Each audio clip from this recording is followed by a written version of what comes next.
Alhamdulillah nahmaduhu wa nasta'inuhu wa nastaghfiruh wa na'udzu billahi min syururi anfusina wa min sayyiati a'malina. May yahdihillahu fala mudilla lahu wa may yudlil fala hadiya lahu. Asyhadu an la ilaha illallah wahdahu la syarika lahu wa asyhadu anna Muhammadan abduhu wa rasuluhu la nabiyya ba'dah. Allahumma shalli ala Muhammad wa ala ali Muhammad kama shallaita ala Ibrahim wa ali Ibrahim innaka Hamidum Majid. Allahumma barik ala Muhammad wa ala ali Muhammad kama barakta ala Ibrahim wa ali Ibrahim innaka Hamidum Majid. Wa qala Allah ta'ala billahi minasyaitonir rajim. Ya ayyuhan nasu taqu rabbakum alladzi khalaqakum min nafsin wahidah wa khalaqa minha zawjaha wa batha minhuma rijalan katsiran wa nisaa'a. Wattaqullaha alladzi tasaaluna bihi wal arham innallaha kana 'alaikum raqiba.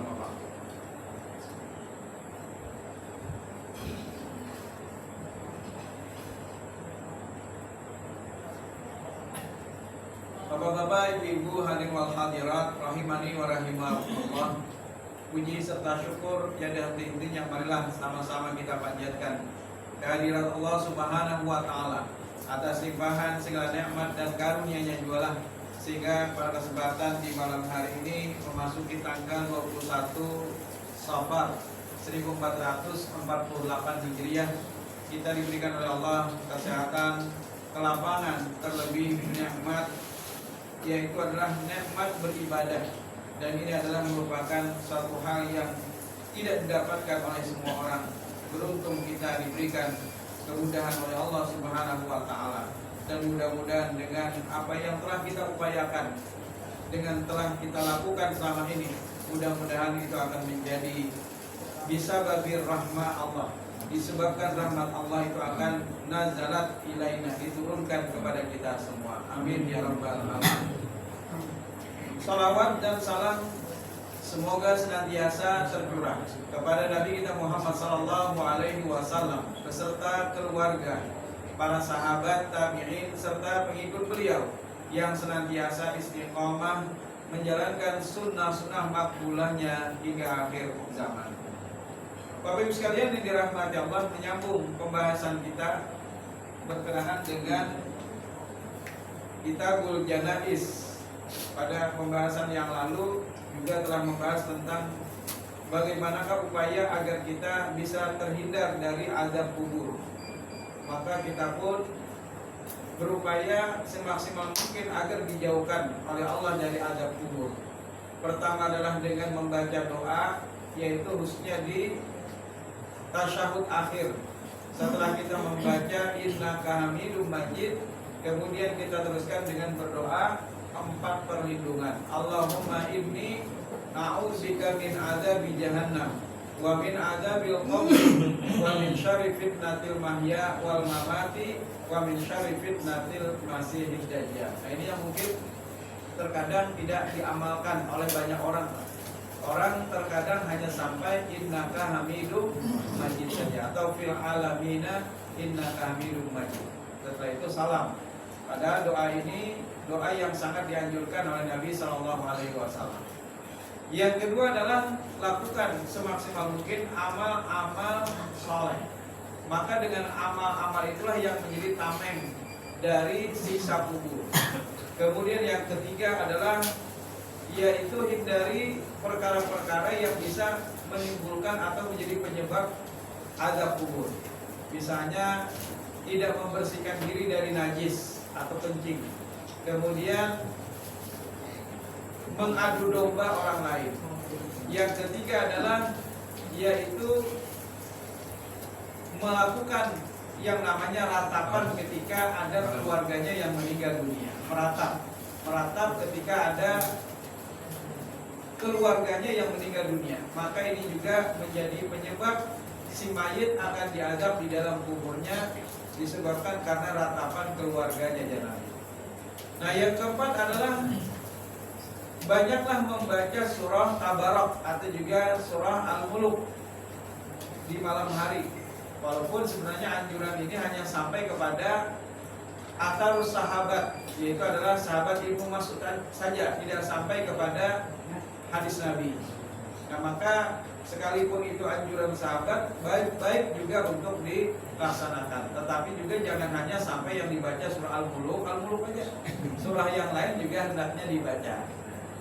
Kayak kita misalnya yang dibaca surah Sajadah aja misalnya, atau surah Yasin aja, sementara yang lain diabaikan. Jadi kalau bisa seluruh bacaan surah yang ada dalam Al-Quran itu masing-masing memiliki keutamaan. Yang tidak boleh kita menomorsatukan yang satu dibandingkan yang lain. Jadi tidak boleh kita menomorsatukan, karena masing-masing surah yang ada dalam ayat Al-Quran itu memiliki keutamaan masing-masing. Baik itu surah As-Sajadah, surah Al-Baqarah, surah An-Naba, surah Yasin, dan surah-surah lainnya. Nah, sambungannya yaitu adalah Wa'an Aisyah radhiyallahu anha, dari Aisyah radhiyallahu anha, anan Nabi sallallahu alaihi wasallam hina tuwfiya, sesungguhnya Nabi sallallahu alaihi wasallam ketika beliau wafat, suji biburdi hibarah, Nabi sallallahu alaihi wasallam itu ditutup dengan menggunakan kain hibarah, yaitu adalah yang berwarna putih yang terbuat dari Yaman. Jadi kain itu berasal dari Yaman yang bergaris, kain putih yang bergaris yang terbuat dari Yaman. Namun kita ketika ada orang meninggal dunia ditutupi dengan kain berhalai. Maka itu silakan aja Pak, tidak menjadi masalah. Mau kain putih silakan, kain berhalai pun juga tidak apa-apa. Jadi tidak menjadi larangan.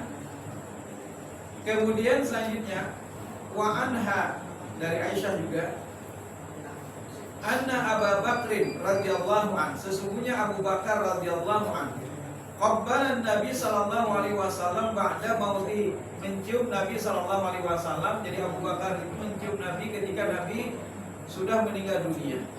Nah, artinya boleh bagi keluarga mencium jenazah atau juga si mayit, sepanjang kalau itu bukan sejenis, maka tentu dalam lingkup mahram. Ya, dalam lingkup mahram lah. Misalnya laki-laki yang meninggal dunia dicium oleh perempuan, maka siapa saja, anak perempuannya, istrinya tentunya, kemudian ibunya misalnya, di lingkup mahram saja.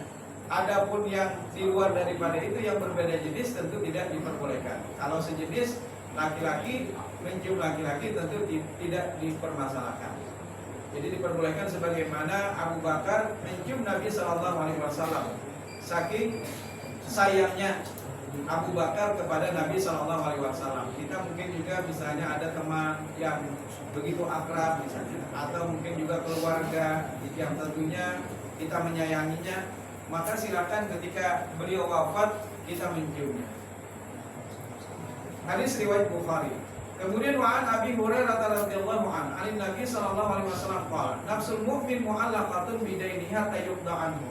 Jiwa seorang mukmin itu terikat akan hutangnya sampai hutangnya dilunasi, Pak.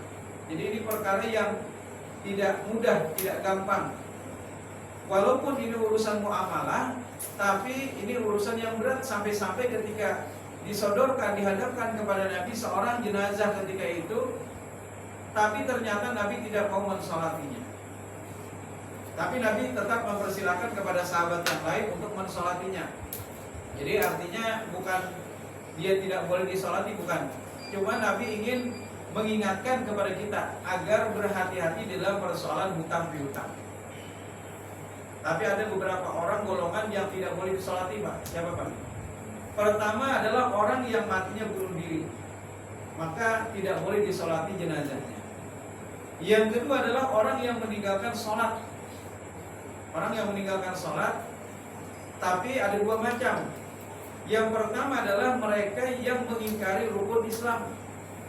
Kalau sudah mengingkari rukun Islam berarti murtad, maka hukumnya dia sudah keluar daripada Islam. Tapi kalau dia tidak sholat tapi masih percaya kepada rukun Islam, maka dia dihukumi masih muslim. Yang Nabi apa? Al-wa'du bainana wa bainahum as-shalah. Janji antara kami dengan mereka, maksudnya kaum muslimin, itu sholat. faman tarakaha faqad kafar. Barang siapa yang meninggalkan sholat maka dia kafir, ya Nabi. Kafir di sini ada dua macam. Kalau dia mengingkari rukun Islam tentang sholat berarti dia sudah kafir. Tapi kalau dia masih percaya kepada rukun Islam, dia mengakui rukun Islam itu kewajiban, tapi dia tidak sholat, maka dia masih dihukumi sebagai seorang muslim, masih bisa disolati jenazahnya. Tapi kalau yang pertama tadi, maka tidak perlu disolati jenazahnya. Dulu pernah heboh Pak, koruptor jangan disolati ya. Sebenarnya tidak ada larangan dalam hadis Nabi Pak. Tidak ada larangan dalam hadis Nabi untuk mensolati koruptor. Kalau di zaman Nabi orang yang menyembunyikan harta rampasan perang, maka masih bisa disolati Pak. Orang yang dalam keadaan demikian. Mungkin dulu itu heboh ya memberikan fatwa kalau tidak lain. Mungkin itu hanya sekedar shock terapi aja, agar jangan sampai orang melakukan korupsi lagi. Tapi tetap Pak. Sudah tuli telinganya. Walaupun diancam tidak usah disolati jenazahnya, maka orang ini tetap melakukan perbuatan korupsi. Nah, jadi dua macam golongan yang tidak perlu disolati, bunuh diri tadi, kemudian dia mengingkari rukun Islam. Masih boleh disolati Pak, sepanjang dia muslim, tidak mengingkari rukun Islam. Jadi pelaku-pelaku maksiat lainnya itu masih disolati jenazah, kecuali dari dua golongan. Nah, adapun yang ketiga ini tentunya khusus, Pak. Tidak disolati bukan dalam artian dia maksiat, bukan, tetapi karena dia berjihad di jalan Allah. Orang yang meninggal dalam jihad fisabilillah, bahkan dia dikuburkan tidak perlu dikafani. Dia dikuburkan menggunakan dengan pakaian yang berlumuran darah disebabkan karena dia misalnya terbunuh dalam jihad fisabilillah. Jadi dia langsung dikebumikan dengan darah-darah yang masih menempel di bajunya. Dan Nabi itu akan menjadi saksi pada hari kiamat kelak bahwasanya dia ini adalah sebagai seorang yang berjuang di jalan Allah. Maka tidak perlu disolati. Toh dia saja sudah terhapus dosa-dosanya. Jadi kita tidak perlu lagi disolati karena apa? Sudah luruh dosa-dosanya dan dijamin masuk surga. Kecuali kalau ada cerita yang pada saat itu dia terbunuh, tetapi jar Nabi nggak kalah untuknya. Karena apa? Ketika dia sudah luka banyak pada saat itu, dia putus asa, langsung dia melakukan bunuh diri. Nah, supaya cepat kematiannya, maka dia langsung bunuh diri. Akhirnya apa? Dia akhirnya dimasukkan ke dalam neraka. Padahal sudah mengintil bahasa kitanya, sudah mengintil hendak masuk surga, tapi gara-gara dia putus asa bunuh diri, maka dia akhirnya dimasukkan ke dalam api neraka. Nah, bahkan kita pun juga tentunya berharap agar ketika menjelang wafat kita nanti jangan sampai tergoda oleh syaitan. Karena syaitan datang menghampiri kita pada saat sakarat. Pada saat sakarat itu syaitan akan datang menghampiri kita, menawarkan agama Yahudi dan menawarkan agama Nasrani. Orang yang ada di sekitar kita pada saat itu tidak tahu Pak, bahwa pada saat itu kita sedang dalam keadaan genting-gentingnya. Maka itu Nabi menyuruh, lakinu mautakum la ilaha illallah. Talkinkan, artinya ajari orang yang akan meninggal dunia dengan kalimat la ilaha illallah. Jadi menjelang wafatnya orang itu, maka diajari la ilaha illallah, bisikan di telinga kanannya agar dia bisa mengucapkan tetap dalam keimanannya. Jangan sampai dia bergeser memilih agama Yahudi atau agama Nasrani yang ditawarkan oleh syaitan. Jadi akhirnya dia pada saat meninggal dunia ikut ajakan syaitan, maka dia meninggal dunia dalam keadaan su'ul khotimah. Na'udzubillah min dzalik. Kita mungkin yang ada di sekitarnya kada tahu Pak, kada tahu pada saat itu. Nah, Bapak Ibu sekalian yang dirahmati Allah. Kemudian selanjutnya adalah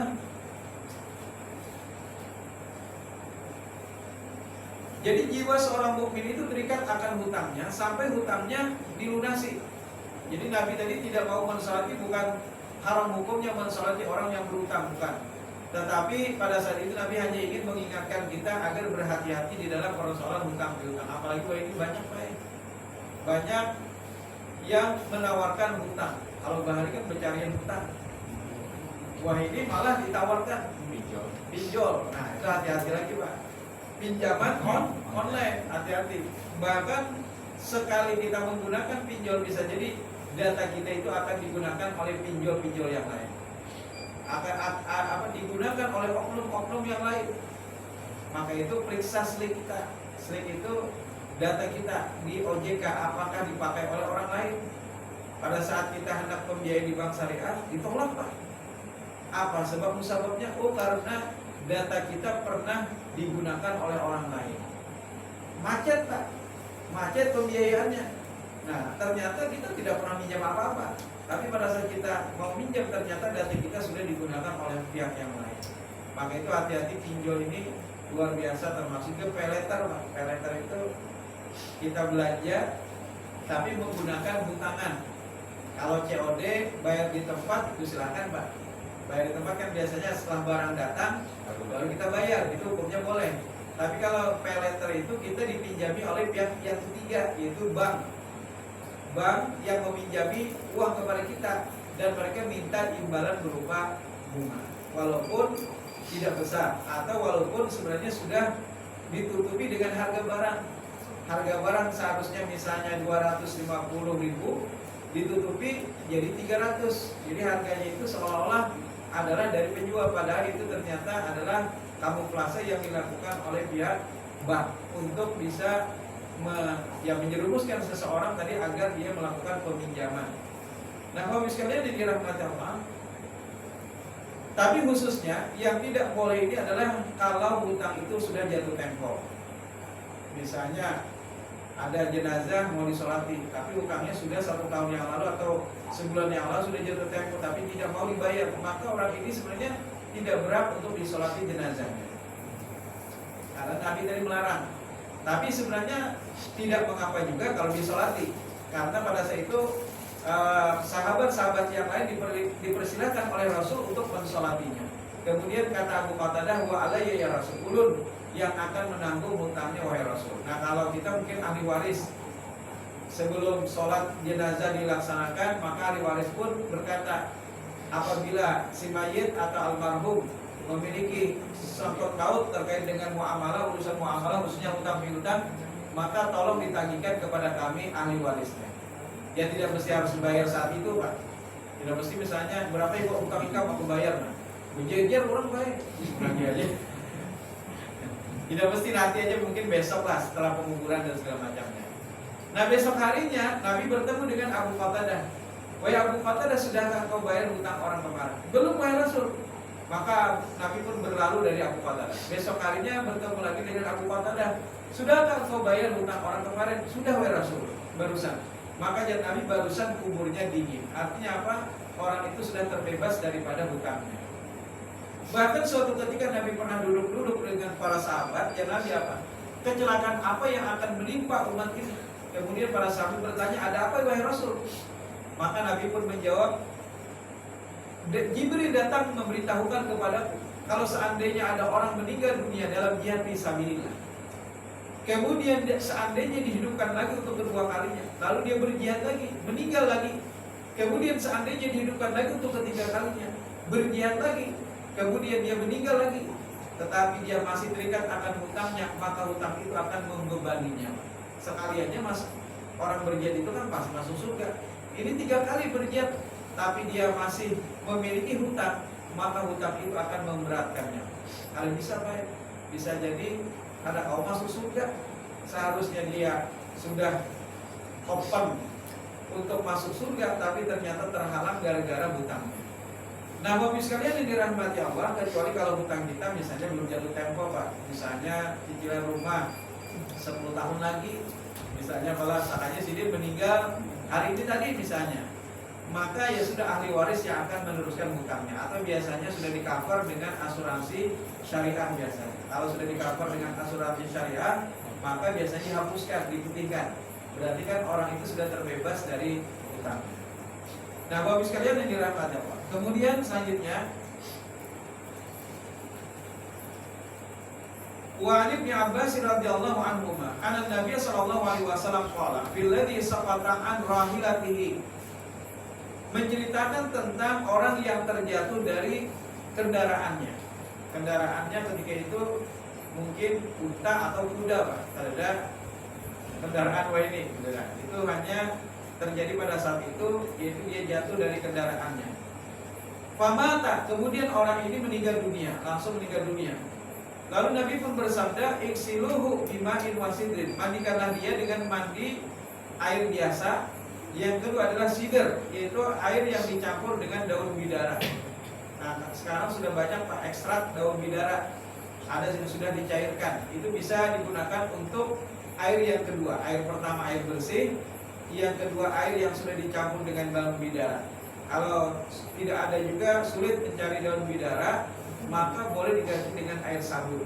Nah, biasanya kan di masjid-masjid itu dengan air sabun yang kedua. Nah, kemudian di dalam hadis Nabi yang lain nanti diceritakan yang terakhir, yaitu tutup dengan kapur balus, air yang dicampur dengan kapur balus. Dalam hadis ini cuma menceritakan mandikan dia Nabi dengan pertama air biasa, yang kedua air yang dicampur dengan daun bidara. Wa kafinuhu fi taubaihi, dan kafanilah dia dengan 2 helai kain. Nah, artinya apa, Pak? Artinya sebenarnya kalau biasanya kan 3 helai, laki-laki 3 helai kain. Kalau perempuan itu 5 helai kain. 5 helai kain ini pertama adalah izar. Izar itu sarung bawahan bagi perempuan. Yang kedua adalah atasan, yaitu gamis. Kemudian yang ketiga adalah khimar, penutup kepala bagi wanita. Nah, kemudian 2 lapisan di bawahnya, berarti 5 helai semuanya. Nah, bagi laki-laki itu 3 helai saja, Pak. Lapisan pertama, kedua, ketiga. Tapi kalau seandainya dalam hadis itu disebutkan cuma 2 helai, itu artinya dibolehkan sebenarnya, Pak. Kalau seandainya orang itu tidak memiliki harta, dia cukup cuma 2 helai, maka hukumnya dibolehkan. Bahkan 1 helai pun, kalau seandainya dia tidak mampu untuk membeli kain, maka dibolehkan baginya walaupun hanya dengan 1 helai kain saja, sepanjang tetap tertutup auratnya. Jadi sepanjang memang masih bisa kita tutupi auratnya, maka dengan 1 helai kain pun diperbolehkan. Artinya yang 3 ini lebih afdal. Kalau yang 2 itu boleh, kemudian yang 1 pun juga diperbolehkan. Kemudian selanjutnya adalah wa an ummi Atiyah radhiyallahu anha qalat dakhala alaina Nabi sallallahu alaihi wasallam, telah masuk menemui kami Nabi sallallahu alaihi wasallam, wa nahnu nuwassilu ibnatahu, ketika itu kami sedang memandikan anak beliau, anak Nabi. Nabi memiliki berapa orang, Pak? 7 orang anak. 6 orang anak itu berasal dari Khadijah, sementara 1 orang anak ini berasal dari Mariatul Kibitiyah. Jadi ada 7. Anak pertama Nabi namanya adalah Al-Qasim. Al-Qasim ini kenapa Nabi disebut dengan Abul Qasim? Karena Nabi memiliki anak bernama Qasim. Nah, kemudian semua anak laki-laki Nabi ini meninggal di masa belia, Pak, masih kecil. Hanya anak-anak perempuan yang masih hidup sampai menikah. Misalnya Ruqayyah kan dinikahi oleh Utsman bin Affan. Kenapa Utsman bin Affan itu disebut dengan Dzunurain, yang memiliki 2 cahaya? Karena menikahi 2 orang anak perempuan Nabi Sallallahu Alaihi Wasallam. Tapi bukan sekaligus dinikahi, Pak, karena tidak boleh menikahi 2 benih anak sekaligus. Tapi ketika itu meninggal yang pertama kakaknya, kemudian setelah itu Utsman menikahi adiknya. Bahasa kitanya turun ranjang. Nah, turun ranjang itu boleh, Pak? Boleh. Tapi kalau menggabungkan 2 di sanak itu haram hukumnya. Ada di Jawa tuh kajian apa ya? Menikahi semua di sanak, itu tentu haram hukumnya. Nah, Bapak sekalian yang dirahmati Allah, pada saat itu yang meninggal dunia adalah anak Nabi Shallallahu Alaihi Wasallam yang perempuan. Faqala, kemudian Nabi pun bersabda, "Igsilnaha thalathan", mandikanlah dia dengan mandi 3. Au khamsan, atau mandi 5. Au aktsara min dzalika, atau lebih daripada itu. In ra'aitunna dzalika, kalau kamu pandang itu diperlukan. Jadi mandi jenazah, mandi mayit itu boleh 3, boleh 5, boleh 7, boleh 9, atau seterusnya. Yang penting ganjil. Kapan mandi 5 itu dilakukan? Kalau seandainya mandi 3, ternyata belum bersih Pak, masih keluar kotorannya. Kan sebelum dimandikan itu kan kita keluarkan dulu kotorannya Pak. Misalnya dimiringkan, kalau di al-jihad biasanya dimiringkan, kemudian dipencet perutnya pelan-pelan. Pelan-pelan dipencet, jangan pakai kekerasan juga ya. Perlakukanlah beliau sebagaimana beliau semasa hidupnya. Jangan kita memperlakukan mentang-mentang Sidin sudah meninggal, Sidin pernah menempelkan ulun misalnya, langsung dipencet terus Sidin menggacakan ya. Jadi pelan-pelan saja, keluar, kemudian bersihkan, keluar, bersihkan, sampai betul-betul bersih. Nanti kita piradu, nah, piradu itu kan dibungkus kain, kemudian ditempel di dubur beliau, kemudian nanti diperlihatkan kepada keluarga bagaimana nih, apakah sudah cukup. Kalau sudah cukup berarti bersiap-siaplah untuk dilakukan mandi 1, 2, dan 3. Tapi kalau jar pihak keluarga bersihkan lagi, ya sudah, tim pemandian memencet perutnya lagi untuk mengeluarkan kalau misalnya ada sisa. Nah, pemiradu itu harus dicium Pak. Kalau pemiradu dicium bisa usah. Dilihat aja, coba dilihat aja. Ada orang menyampaikan cium ya, kasihan pemandian kan mencium. Cium. Jadi coba dilihat masih ada atau tidak. Kemudian selanjutnya adalah baru setelah itu kita membersihkan yang namanya kuku-kukunya. Nah, kalau ada kotoran di kuku-kukunya silakan. Kemudian kita mulai dengan membasuh anggota wudhunya dengan cara pertama mulut dulu. Misalnya boleh dengan kain aja, boleh dengan sikat, boleh juga. Tapi kalau usah diodoli lah, karena sini kan ada. Jadi cukup sikat saja, dibersihkan gigi-giginya. Kemudian kalau memang Sidin memakai gigi palsu, kalau bisa gigi palsunya dicabut dulu Pak. Dicabut. Nah, apalagi kalau misalnya gigi palsu Sidin dari emas, itu sayang Pak. Nah, jadi baik dicabut, berikan kepada ahli warisnya. Tapi kalau misalnya sudah bertanam misalnya, maka akan bisa dicabut Pak.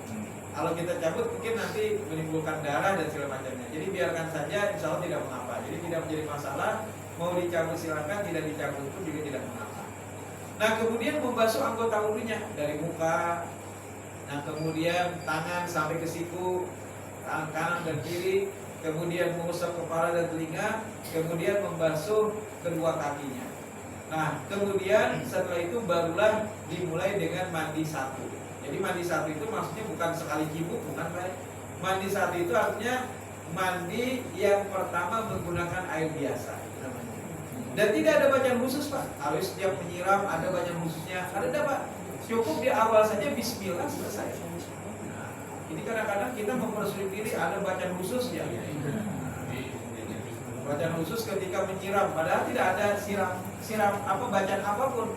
Jadi cukup dengan menyiramkan dari sebelah depan kanan, kemudian belakang kanan dibalik, kemudian depan kiri, belakang kiri. Nah, kalau itu sudah selesai berarti sudah selesailah mandi 1. Jadi mandi 1 itu seperti itu. Kalau seandainya diganti dengan langsung menggunakan selang boleh Pak. Ada dengan gayung misalnya, dengan selang aja langsung dengan air biasa langsung kita salurkan melalui keran misalnya. Boleh silakan. Asal jangan pakai steam mobil aja, kita jangan kasih. Jadi cukup dengan selang biasa aja. Digosok-gosok Pak, gosok-gosok badan Sidin.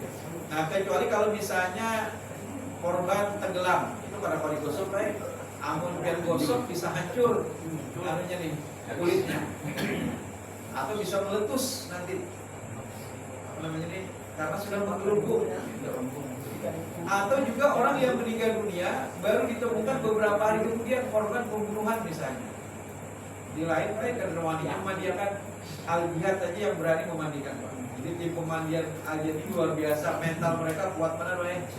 Jadi korban yang ibaratnya orang yang sudah meninggal berhari-hari, yang sudah membusuk bahasa kitanya, itu berani dimandikan di al-jihad. Ini mentalnya luar biasa. Kita mungkin sudah muntah-muntah. Kemudian bisa pakai masker berlapis-lapis. Kalau di al-jihad itu luar biasa. Jadi mereka sudah terlatih untuk memandikan jenazah. Nah, termasuk juga yang kebakaran Pak.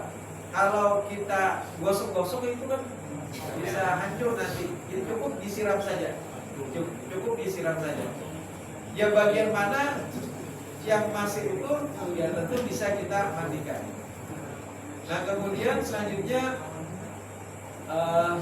terkait dengan yang kedua, baru kita menyiram dengan air yang sudah dicampur dengan daun bidara atau juga sabun. Tapi tentunya aurat dari si mayit itu tetap tertutup. Kemudian yang ketiga baru ditutup dengan kafur barus. Nah, jadi jangan Nabi apa? Waj'al fil akhirati kafuran au syai'an min kafurin. Jadi kan yang terakhir itu adalah menggunakan air yang sudah dicampur dengan kafur barus. Falamma faragna adadnahu. Nah, ketika kami sudah menyelesaikan memandikan anak beliau, kemudian kami pun memanggil beliau, memanggil Nabi. Fa'alqa ilaina, lalu Nabi pun mendatangi kami, menemui kami. Hidwahu, lalu beliau menyerahkan kain kafan. Kemudian Nabi pun bersabda, Ash'ir naha iyahu, bungkuslah dia dengan kain kafan ini. Hadis riwayat muttafaq alaih atau Bukhari dan Muslim. Dalam riwayat yang lain, wa fi riwayatin ibda'na bima yaminiha wa mawadhi'il wudu. Jadi mulailah dari yang kanan ya Nabi, dan membasuhlah anggota wudunya. Jadi membasuh anggota wudunya itu memang berasal dari Nabi perintahnya. Tapi bukan wudu, malah membasuh anggota wudunya. Kalau wudu kan sholat, ini hanya sekedar untuk membasuh anggota wudunya saja. Kemudian wa fil lafzil Bukhari, dan dalam nafas yang lain dalam riwayat Bukhari, fazafarna sya'raha thalatha qurudin. Kemudian kami mengepang, menjalin, maksudnya rambutnya menjadi 3 jalinan. Jadi 3 jalinan itu kanan kiri dipisahkan rambutnya menjadi 3 jalinan. Fa'alqainaha khalfa, kemudian kami meletakkan rambut anak Nabi ini di belakang punggungnya. Jadi setelah kita mandikan, baru kita kepang menjadi, kita jalin menjadi 3 jalinan, kemudian baru diletakkan di atas yang namanya kain kafan. Nah kemudian selanjutnya, wa an Aisyah radhiyallahu anha qalat, kufina Rasulullah sallallahu alaihi wasallam, Nabi itu dikafani fi thalathati atwabin suhuliyatin min kursufin. Jadi Nabi itu dikafani dengan 3 helai kain yang berwarna putih bersih, kemudian terbuat dari kapas. Jadi Nabi aja dikafani hanya dengan 3 helai kain kapan aja, Pak. Maka itu cukup bagi kita, tidak perlu menggunakan yang aneh-aneh. Misalnya menggunakan gamis, menggunakan sorban, itu sebenarnya tidak perlu, Pak. Jadi cukup dengan 3 helai kain aja. Walaupun sebenarnya kalaupun ada orang yang menggunakan gamis, menggunakan sorban, itu tidaklah dilarang. Jadi bukan dilarang juga, tapi kalau kita mengikuti contoh Nabi, maka cukup 3 helai kain saja. Cukup 3 helai kain kalau kita mengikuti contoh Nabi. Tapi sekalipun misalnya ada di antara masyarakat yang menggunakan gamis atau sorban, maka kita pun juga tidak melarangnya. Dalam artian tidak mengatakan ini sebagai perbuatan yang diharamkan. Tapi di bagian dia disangka orang Arab, dibahasai malaikat, bahasa Arab bisa lah dia. Lebih baik kita pakai 3 helai kain aja, Pak. Oh ini orang Indonesia nih, jangan malaikat, aku bahasa Indonesia aja nih. Aku gayaan aja, Pak. Jadi kalau contoh Nabi sebenarnya 3 helai kain. Nah bahkan di dalam riwayat ini Aisyah mengatakan laisa fiha qamisun wala imamah. Nabi itu tidak menggunakan komis itu pakaian gamis, wala imamah, dan Nabi tidak menggunakan sorban. Padahal beliau Nabi, padahal beliau Rasul, padahal beliau orang Arab, beliau hanya menggunakan 3 helai kain saja. Nah kita kadang-kadang ya kalau ingin mengikuti sunnah, maka ikutilah apa yang dilaksanakan oleh Nabi. Sekalipun tadi jangan juga melarang kalau memang ada di antara masyarakat yang ingin menggunakan pakaian tersebut. Ya terserah. Yang penting kalau kita ingin mengikuti Nabi demikian. Nah Bapak sekalian yang dirahmati Allah, demikian mungkin yang bisa saya sampaikan pada kesempatan di malam hari ini. Mudah-mudahan kita pun bisa juga, karena ini hukumnya adalah karena ini hukumnya adalah fardu kifayah, dalam artian kita harus siap sedia kapanpun kalau seandainya tidak ada yang memandikan, ibu kita berdosa semua, maka harus ada orang yang bisa memandikan. Walaupun sekarang sudah ada yang namanya tim pemandian di berbagai masjid Al-Jihad terutama siap sedia 24 jam. Tapi siapa tahu misalnya ada yang ingin memandikan di masjid kita saja, di musola kita saja misalnya, karena mungkin beliau membawa ke sana jauh misalnya, maka ya kita juga harus siap sedia untuk bisa memandikannya. Memang dalam hadis Nabi SAW keutamaan orang yang memandikan itu apa? Barang siapa yang dia memandikan jenazah, kemudian dia menutup aib, tidak menceritakan aib si mayit kepada orang lain, maka diampuni dosanya 40 kali ampunan. 40 kali ampunan diampuni dosanya. Asal tadi menyembunyikan aib daripada si mayit. Jangan sampai menceritakan kepada orang lain. Demikian mungkin yang bisa saya sampaikan pada kesempatan di malam hari ini. Mudah-mudahan bermanfaat bagi kita semua. Subhanakallahumma wa bihamdika asyhadu an la ilaha illa anta astaghfiruka wa atubu ilaik. Wassalamualaikum warahmatullahi wabarakatuh.